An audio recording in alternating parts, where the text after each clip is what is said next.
जय श्री राम। दोस्तों, क्या आपकी पत्रिका में भी सूर्य उच्च का है या चंद्रमा उच्च का है, मंगल, गुरु, बुध, शुक्र इन ग्रहों में से कोई उच्च है, लेकिन उसके बावजूद वो बड़ी पहचान, वो बड़ी सफलता, बहुत ज़्यादा पैसा या रिश्तों में वो गर्माहट वो आपको अपेक्षा के अनुसार नहीं मिले? ये प्रश्न ना केवल आपका नहीं, कई क्लाइंट आकर बताते हैं कि मेरी कुंडली में 2 ग्रह उच्च के हैं, मेरी कुंडली में ये ग्रह उच्च का है, उसके बावजूद मुझे जितनी अपेक्षा थी उतना नहीं मिला है। इसको समझना हो ना तो उसके लिए रियल ज्योतिष की नॉलेज ही काम आती है। जैसे किसी फिल्म में किसी सुपरस्टार को लेने से फिल्म के हिट होने की गुंजाइश बढ़ जाती है, लेकिन क्या ये गारंटी है कि मूवी हिट ही होगी? क्योंकि उसके लिए तो जो बाकी सपोर्टिंग कास्ट है, फिल्म की कहानी है, उस ग्रह का या उस व्यक्ति का किरदार है, ये सब चीज़ें मैटर करती है, तब जाके वो फिल्म हिट हो पाती है। आज इस वीडियो में हम जानेंगे कि उच्च ग्रह को हिट करने के लिए या उसके 100% फल को देखने के लिए किन फैक्टर्स को हमें जज करना चाहिए। मैं ऐसे 4 फैक्टर आपके साथ शेयर करूंगा, जिसमें से 2 तो बहुत आसान है और 2 थोड़े से टेक्निकल। अगर ये 4 फैक्टर आप समझ गए तो आप उच्च ग्रह के फल को पूर्ण रूप से समझ पाएंगे कि ये कितना, कहाँ और कैसे फल देगा। तो और विलंब नहीं करते हैं, आरंभ करते हैं उच्च ग्रह की इस रोचक यात्रा को।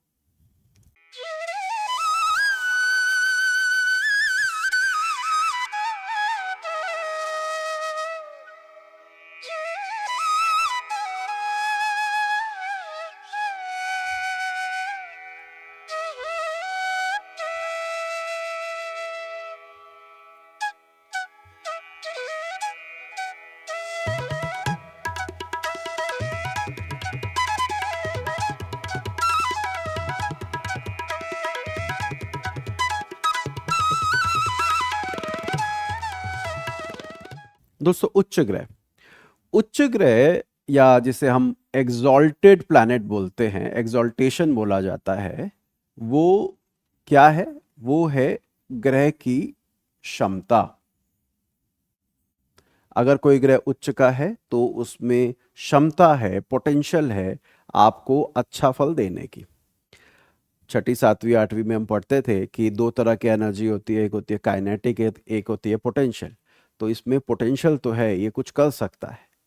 इसके साथ साथ अगर उच्चता के साथ साथ हमें सपोर्टिंग सिस्टम भी मिल जाए तो हम कहेंगे कि ग्रह के पूर्ण फल प्राप्त होंगे। ठीक है जी, अगर उसको सपोर्ट मिल जाए। अब ये सपोर्ट कैसे मिलता है? ये सपोर्ट मिलता है, वो ग्रह बैठा कहाँ है, खुद उसको कौन देख रहा है, और जो बाकी ग्रह हैं वो उसको सपोर्ट कर रहे हैं या उसके अगेंस्ट जा रहे हैं। तो इसको हमें समझना होगा, और इसके लिए जो मैंने कहा 4 पॉइंट आज हम कवर करेंगे, उसमें सबसे पहले पॉइंट पर आते हैं। सबसे पहला पॉइंट है लग्न की इंपॉर्टेंस। लग्न इंपॉर्टेंस। देखिए, आप में से बहुत सारे दर्शकों, ज्योतिष के स्टूडेंट को पता है कि ज्योतिष में एक पंच महापुरुष राजयोग नाम की चीज होती है।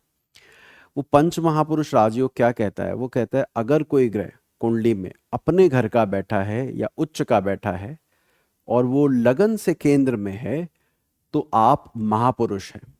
अगर मंगल बैठा है तो रुचक महापुरुष राजयोग, शुक्र बैठा है मालव्य, शनि बैठा है शश, गुरु बैठा है हंस और बुध बैठा है भद्र। 5 ग्रहों से ये बनाया जाता है।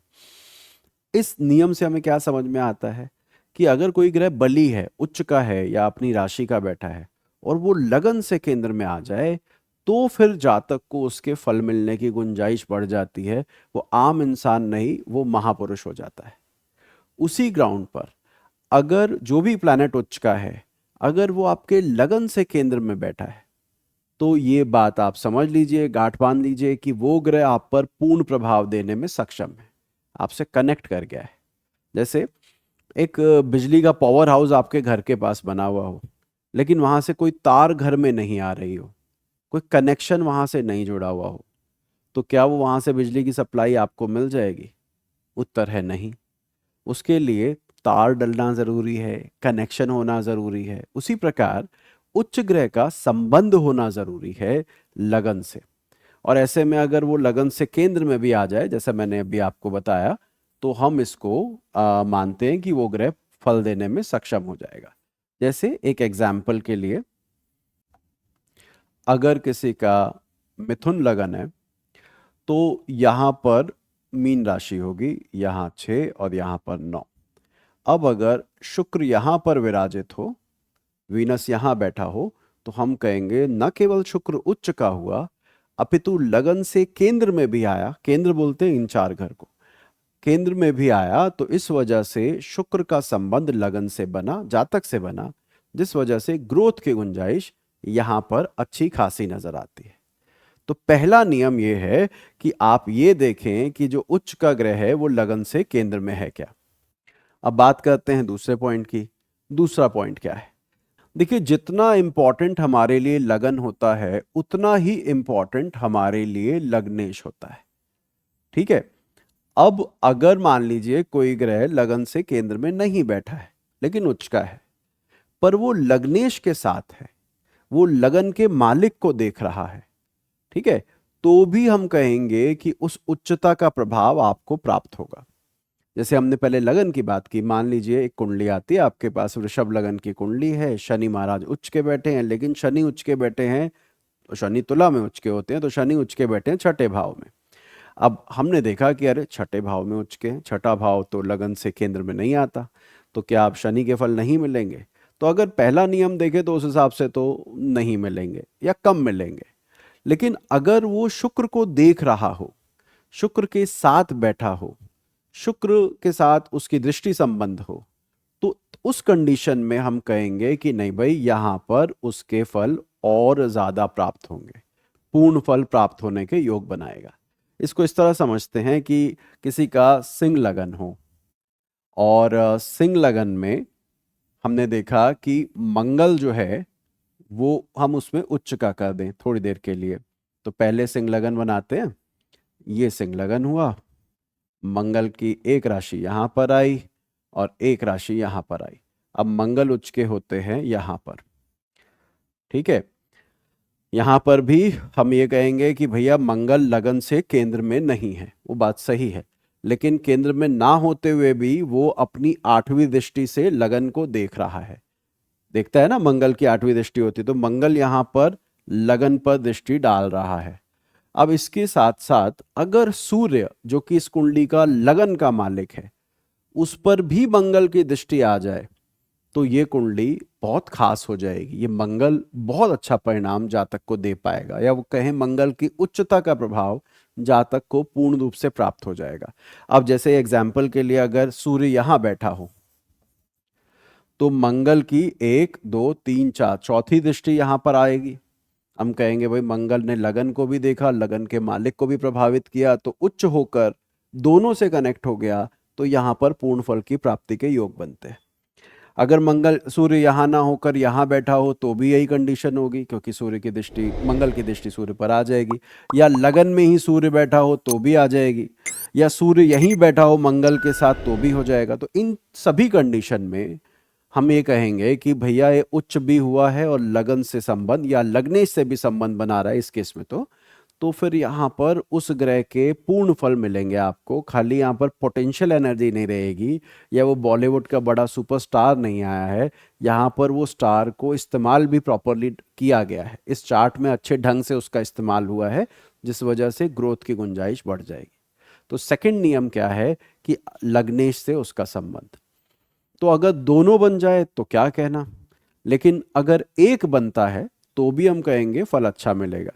पर अगर दोनों ना बने, ना लगन को देख रहा है, ना लगन से केंद्र में है, ना लगन के स्वामी से कोई संबंध बना रहा है, तो वहां पर ये बात हो जाती है कि भाई उच्चता के बाद भी कुछ खास फल नहीं मिल रहा। यहां पर अब वो जो बाकी 2 नियम हैं वो काम आएंगे। बाकी 2 नियम क्या है, अब उस पर बात करते हैं। अब जो तीसरे नियम पर हम बात कर रहे हैं, वो तीसरा नियम राशि अधिपति से जुड़ा हुआ है। राशि अधिपति क्या होता है? राशि अधिपति वो होता है जिसकी राशि में जाकर ग्रह बैठ जाए। इसको भी समझाने के लिए हमें शास्त्रों को ही ध्यान में दोबारा से लेना होगा। देखिए, जब कोई ग्रह नीच का हो जाता है और उसकी नीचता को कम करना हो तो उसके लिए नीच भंग राजयोग बताए गए हैं कि जहां पर कहा जाता है कि नीचता 0 हो जाती है। क्या नियम है? उनमें से एक नियम ये होता है कि जब कोई ग्रह नीच का हो, उसका मालिक यानी जिसके घर में ग्रह नीच हुआ है उसका स्वामी अगर लगन से केंद्र में हो या चंद्रमा से केंद्र में हो तो उस ग्रह की नीचता भंग हो जाती है। जब नीच ग्रह का स्वामी चंद्रमा या लगन से केंद्र में आके नीचता भंग कर सकता है, तो जो ग्रह ऑलरेडी उच्च का है उसका स्वामी अगर चंद्रमा से या लगन से केंद्र में आ जाए तो वो क्यों नहीं उच्चता का पूर्ण फल दे पाएगा। तो ये नियम क्या कहता है कि जिसके घर में आप उच्च के हुए हैं वो यदि लगन से केंद्र में है, ठीक है, या चंद्रमा से केंद्र में है, तो आप ये यकीन मान के चलिए कि ये उच्च ग्रह आपको फल देने में सक्षम है। इसको समझते हैं जरा चार्ट के माध्यम से ही। किसी व्यक्ति का मकर लगन है और शनि महाराज उच्च के बैठे, ठीक है जी। और अब हमें ये देखना है कि क्या इसकी उच्चता का फल जातक को मिलेगा या नहीं मिलेगा। सबसे पहले तो पहला नियम क्या कह रहा था कि अगर लगन से केंद्र में हूं तो फल प्राप्त होने में की संभावना बढ़ जाती है, तो उस आधार पर यहां पर लगता है कि फल बढ़ने के योग बनेंगे। दूसरा नियम हम इस पर अप्लाई नहीं कर सकते क्योंकि लग्नेश यहाँ पर स्वयं उच्च का है, तो हम कैसे बोलेंगे कि लग्न के स्वामी से संबंध बनाए, तो वो यहाँ पर नहीं लग सकता।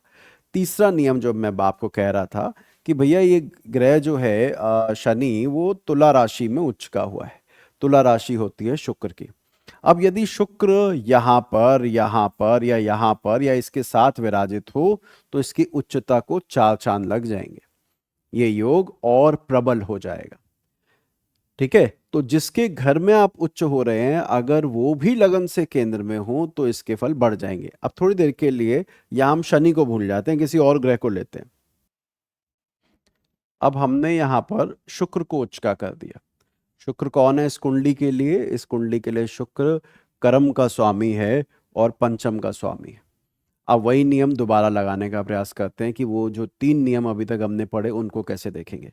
सबसे पहले क्या ये लगन से केंद्र में है? तो पता लगा नहीं महाराज, ये तो केंद्र से तीसरे भाव में चला गया या लगन से तीसरे भाव में चला गया, कोई बात नहीं।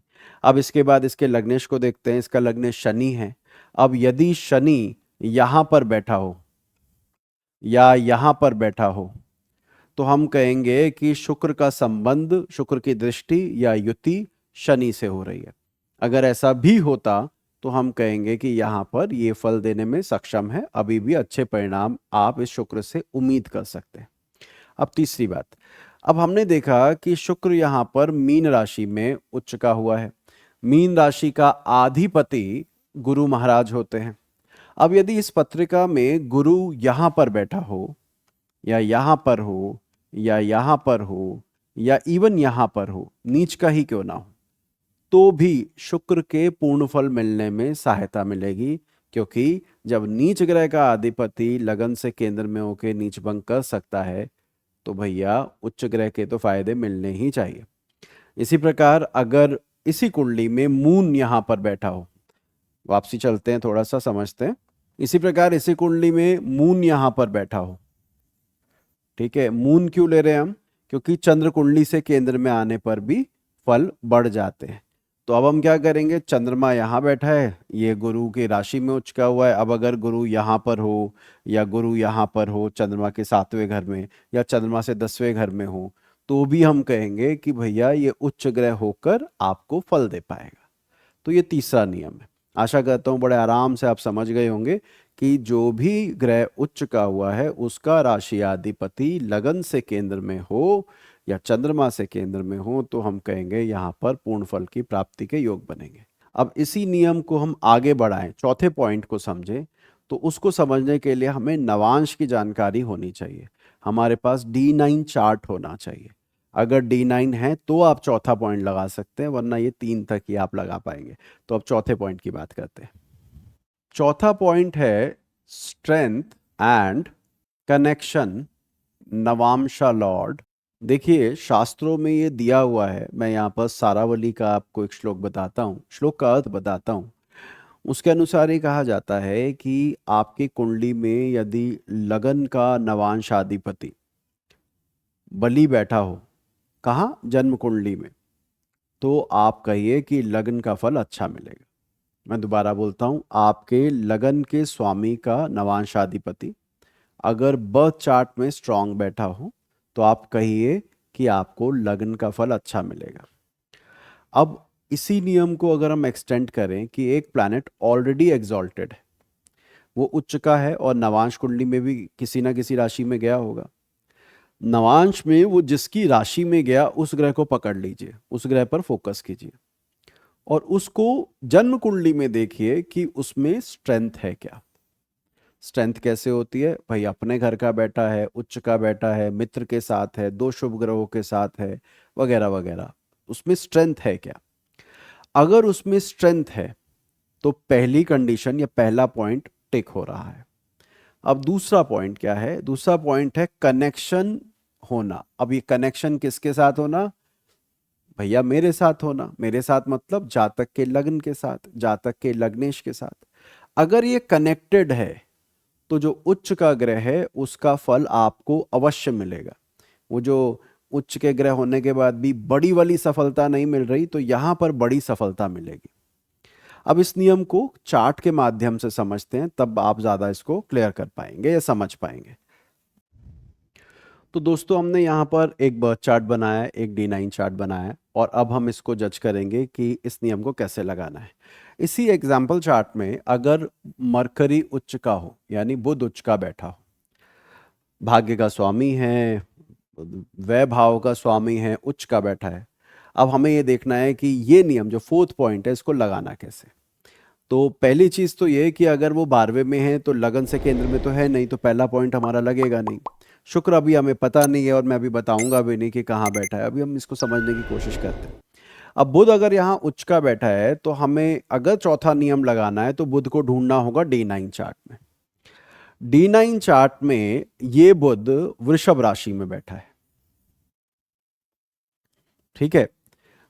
वृषभ राशि में बुध बैठा हुआ है D9 में, कहीं पर भी हो सकता है। थोड़ी देर के लिए हमने इसको D9 में यहां पर बैठाया। अब क्या हुआ, D9 में जिसकी राशि में बिठाया वो राशि का स्वामी बनता है शुक्र। अब हम क्या करेंगे? अब हम शुक्र को ढूंढेंगे। शुक्र कहाँ बैठा है, कुंडली में कहाँ पर गया, कमजोर है या बली है।